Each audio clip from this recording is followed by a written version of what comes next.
Timing is everything. It's a great quote. It's applicable in a lot of situations. It's not the only quote about the importance of timing. In fact, if you go online and search, there are lots of really great quotes, including many by famous individuals, about the concept of timing, good timing, bad timing, and so on. And that gives you some idea of the importance of timing in your life, and especially in a professional career. And that's the topic of today's Hacking Academia video. The notion of timing, of cycles in your professional research career, with a particular focus on academic and research careers, and a particular focus on relatively fast-changing environments like, for example, Australian academia, where it feels like a lot has changed in the last 5 years. I'm going to focus on a few different scenarios, ranging from very individual personal scenarios around timing, all the way up to global trends around timing and cycles.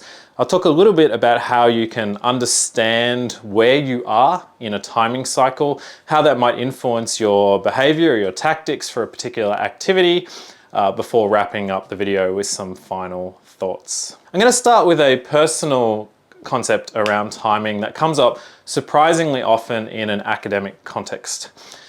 Your attitude, or the attitude of your colleagues, will in many cases be heavily dependent upon their recent run of success or rejection. And the reason this is important to consider, apart from supporting your colleagues and understanding where they're coming from, is it will heavily influence, in many cases, their optimism or pessimism around some proposed initiative that you might want to do with them. A classical example of this would be putting a lot of effort into some sort of collaborative grant proposal or research project proposal. Someone who has just gone through a stellar period of, say, a couple of years of getting almost every single grant or fellowship application that they applied for awarded, may be a little bit giddy with that success. They may be ebullient, really happy and excited, as they should be.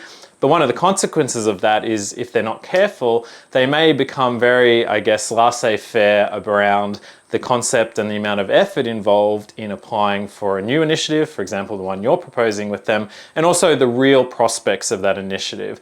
They've had an amazing run, but they may sort of not really understand or connect with the fact that the thing you're proposing might have a 10% acceptance rate and will have a huge amount of effort associated with it. And that will influence how willing they are to sign up, and perhaps how much thought they've really given into the sort of cost it will come at in terms of effort and work and disappointment if it isn't awarded.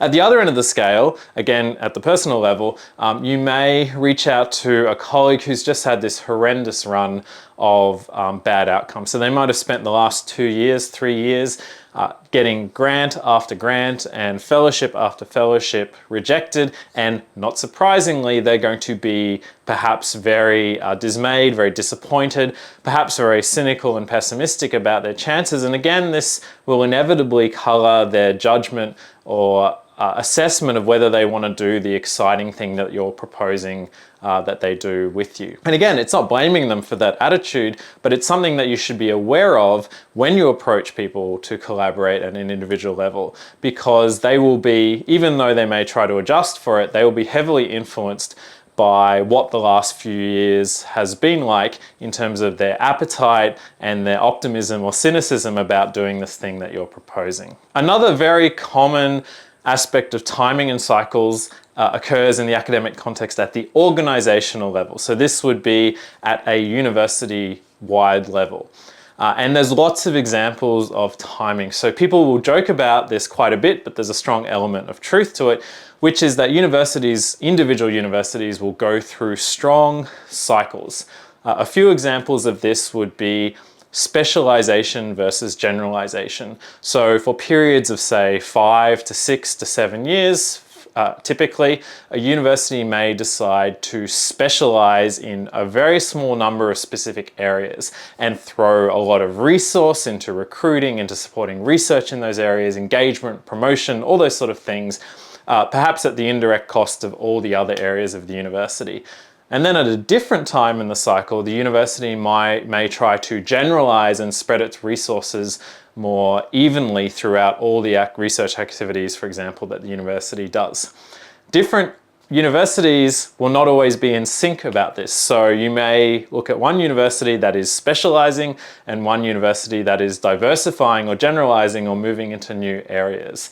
And it's not that one university is necessarily inherently different to the other, it's just that it's at a different point in the timing cycle. This organizational variation in focus can also occur in terms of disciplines. A university may, for a period of years, decide to specialize in the STEM, the science, math, engineering type fields, and then at a later time it may decide to move the dial back towards supporting and specializing more in the humanities fields, the HAS fields. And again, this isn't necessarily inherent to the identity of the university. It comes with cycles. It may come with particular executives who have had 5-year appointments at the university, but it will vary over time, sometimes quite substantially. Outside of the individual university context, there is the political and the government context to consider. So in many, many countries, including Australia, you have governments that operate on a 3 to 4 year cycle. And typically a government might spend 1 or 2 of these terms, so you might get a new government every 4 to 8 years. And of course, each new government will have their own ideologies and principles and priorities and also things that they don't want to do. And that will have a significant effect on the sort of research that you may want to do. Sometimes it will be good times, there'll be plenty of support. Sometimes it will be sparse times where there's not much support. Hopefully it's not always sparse times, although in today's funding climate, sometimes it can feel that way. But it's not just a matter of the cycles and who is in government, but where you are within the cycle. A great example of this is government caretaker mode, where coming up to an election, there'll be a period of time typically where really no new substantive decisions or processes are initiated, and that's sort of a pause. And so the consequences in terms of a timing perspective are that you may not really be able to propose or do any new things in this cycle. Consequently, just before that period of time, there may be a flurry of announcements and decisions about grants or proposals or other initiatives, and so the timing around those can be quite frenetic, and a lot of stuff can be announced or happen in a very short period of time. A government at the beginning of its cycle will act quite differently to a government nearing the end of its term, and again, these will have on-flow effects to the prospects of research initiatives, big strategic pushes for researchers in certain directions that should all be factored in when you're planning what you want to do. Timing is also very important when you think about research disciplines and application domains. So in my area, I work a lot in the area of autonomous vehicles, and you could argue that autonomous vehicles hit peak hype and peak interest and peak investment somewhere between maybe 2015 to 2018, something in that rough range, depends how you define it. And these cycles of disciplines, whereas 20 years before that, autonomous vehicles might have been more of a science fiction concept, have a heavy influence on the amount of research, the amount of R&D that can be done in those fields. Now, one of the interesting things to notice about this is that it's not always straightforward in interpreting these timing cycles. So for example, to take the autonomous vehicles example, although there was huge interest early on in autonomous vehicles and R&D, one of the on-flow effects of that was a lot of the talent was sucked out of the university sector and went into the company or industry or startup sector. And so while there was huge amounts of money and huge amounts of excitement, in some cases it also became harder to do research and get funding for research whilst still being at a university. And this sort of thing varied between countries. For example, in the US, some of these companies chucked large amounts of money into universities, but this didn't happen so much in other countries where there wasn't a local autonomous vehicle ecosystem, at least in terms of robo-taxis. And so these cycles have a strong influence on how much activity is, how much resource, how much funding there is. And it's not just this, whether something is hot or not, it's where it is in that cycle. So it can be very hard to propose new initiatives when it is widely perceived that we are on the downturn side of a cycle. And so something that was really hot and really exciting has perhaps not fulfilled its promise, or perhaps all the problems have already been solved, and so there's this perception that the field is winding down. And again, trying to propose a grant or a proposal in that climate is a very different prospect to trying to propose one at the beginning of the cycle when things are really heating up and everyone's looking excitedly to the future. Timing cycles is also a really important concept in terms of technological advancements. So I work in robotics and AI and computer vision, but two of the key advancements in technology were the widespread popularization of deep learning, roughly around 2012, and the ChatGPT moment at the end of 2022. Now in this video, I'm not going to go into details of the fact there was lots of research already occurring, but in these fields before those dates, sometimes dating back many decades. But the key thing is that these were popularized, they were now widely known about in research circles and increasingly by the broader population, by government and so forth.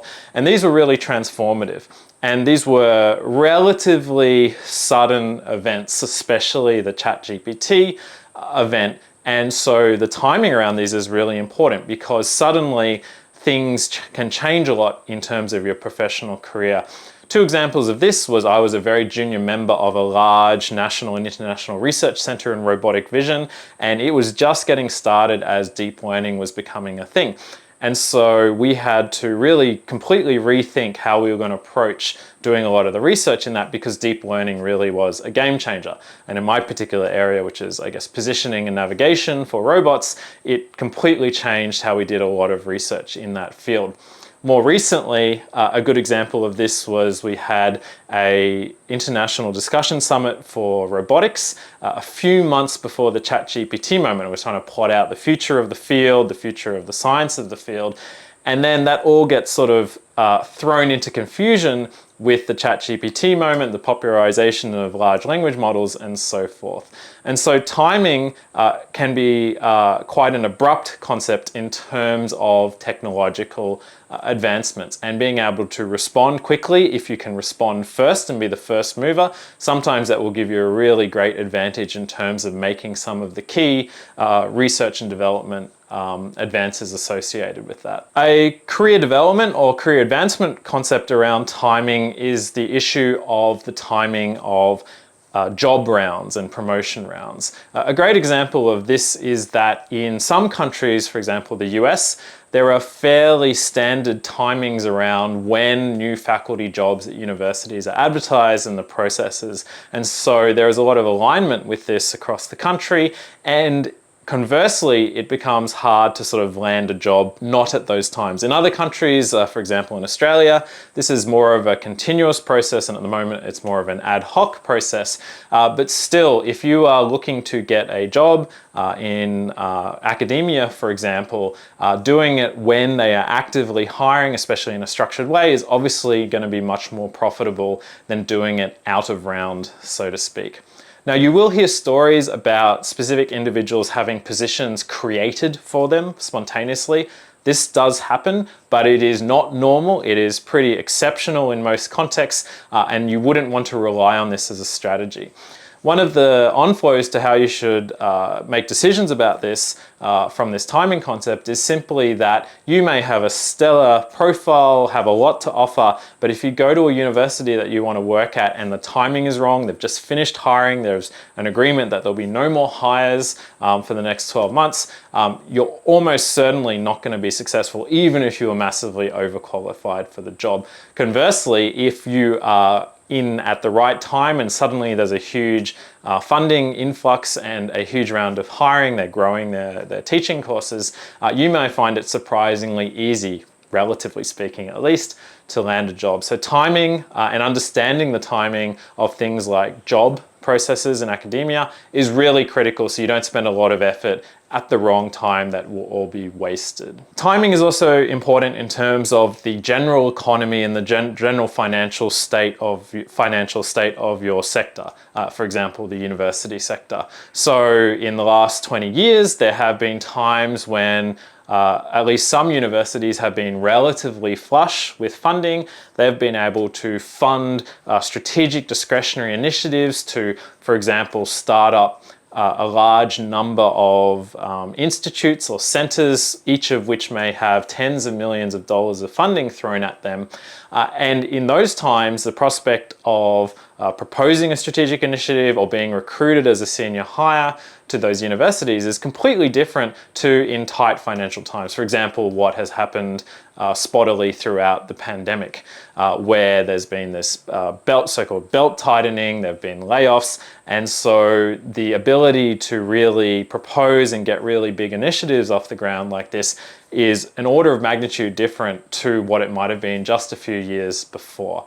And so understanding the nature of the general financial situation is very important, again, so you can act appropriately to that context. And again, it's not just the timing in terms of the general financial health of your sector, but it's where you are in that cycle.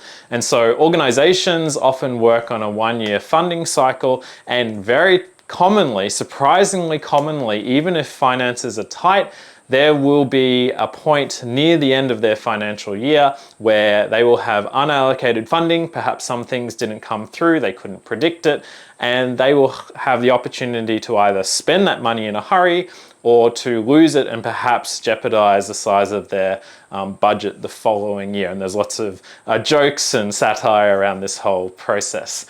But one of the on-flow effects of this is that if you have a bunch of really good ideas just sitting there to propose, you may be surprised at how likely it is that you can get some support if you time it just right to be around with some great ideas when those unexpected opportunities come up near the end of a financial year. So these are just a few examples. Timing and cycles is everywhere. I've covered some personal examples, covered some organizational examples, and some sector or global examples across domains, disciplines, and organizations.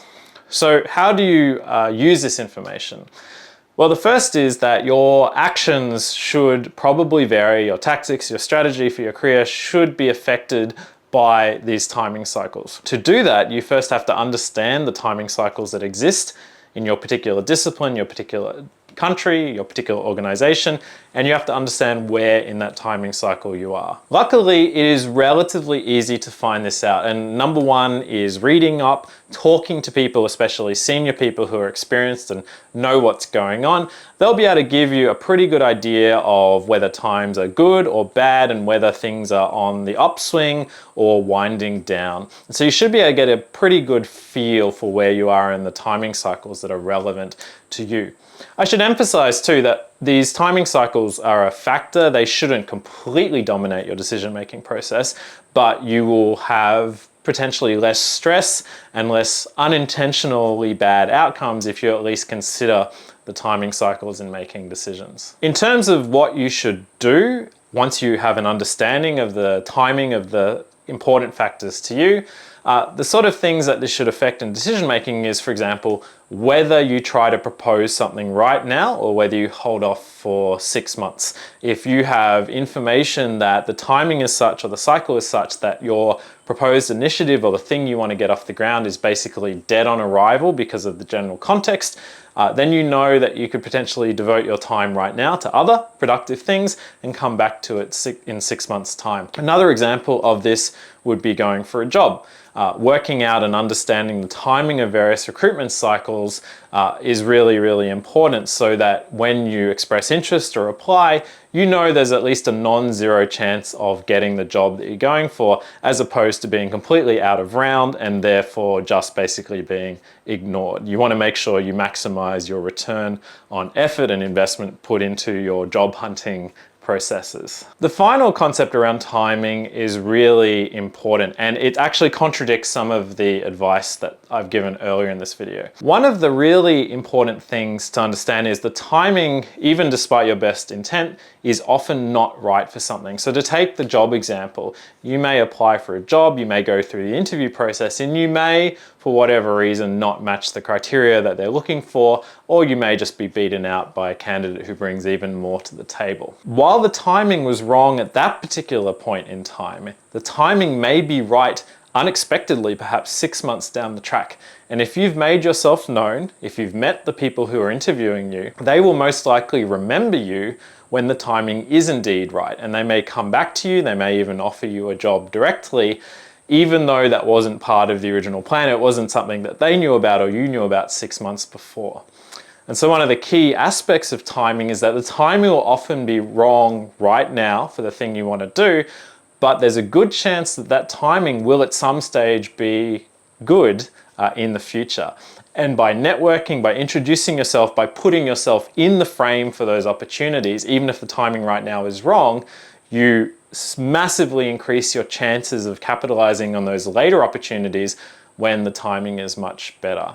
And so that's why I always encourage people where it's feasible to go through these processes of going through the interviews, going through the proposals, or going for your promotion, even if you're pretty sure it's going to be dead on arrival, because there is a good chance that at a later stage, the timing and the circumstances will be very different. But if you are coming to those later stage opportunities fresh, you may be at a disadvantage to having already felt the waters out that first time. In concluding, timing is a really important concept. Cycles is a really important concept to understand for your professional career. It can change your strategy, your tactics, what you do. It can minimize the chance that you'll be spending a lot of time on something that is not going to result in anything profitable for yourself. And it can help you make the best use of your very precious time and effort.